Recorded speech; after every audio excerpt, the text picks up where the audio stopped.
Fitz, welcome back. I'm going to be talking about a push jerk today. So we went over the press, moved over to push press.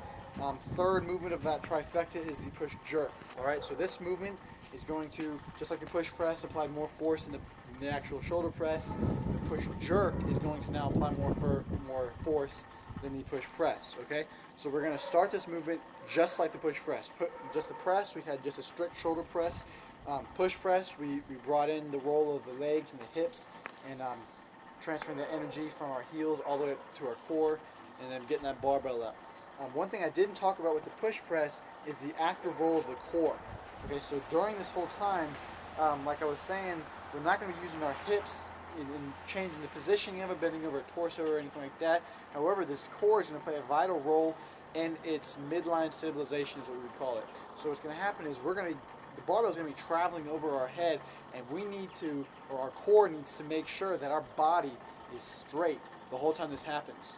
So you're going to notice that keeping your core tight, and essentially not just your core, but keeping your glutes tight, keeping your whole body engaged and your hips engaged during this movement is going to allow for stability in your whole body, so you won't have to bend back in order to stabilize the weight of your head, or you won't have to arch in too much in order to stabilize the weight, and thereby cause injury or cause some kind of abnormal soreness, things like that you're going to notice from losing your mechanics that will happen. So with this push jerk, we're going to be starting this just as if we were doing a push press. The difference is we're going to now get under the bar. So now we're kind of adding into, like we would in a clean and a snatch, we're using the barbell to get our bodies under it.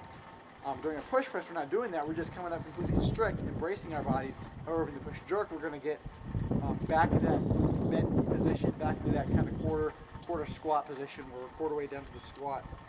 So what's going to look like is, instead of just coming up push press, instead of landing in a full extended position, I'm going to come back down. I'm not like I'm jumping into the air. However, I'm going to get a little bit of a jump in order to really provide some momentum. So I slip it right here, but a little jump, and then I'm going to land back in that good position right here. So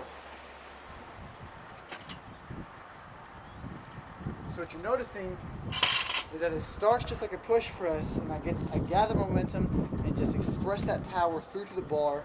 But what's happening is when the bar's coming up right here, I'm going to get myself lower. So when the bar's halfway through that work, my body dropping is going to finish that distance. It's going to allow for that bar to travel without me having to press out with my arms. So in the push press, I'm gathering that momentum, using it, forcing that power through, and then pressing out at the end.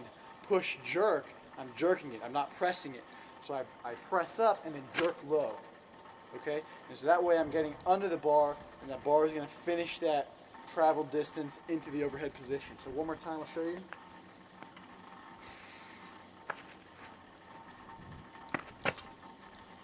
Okay?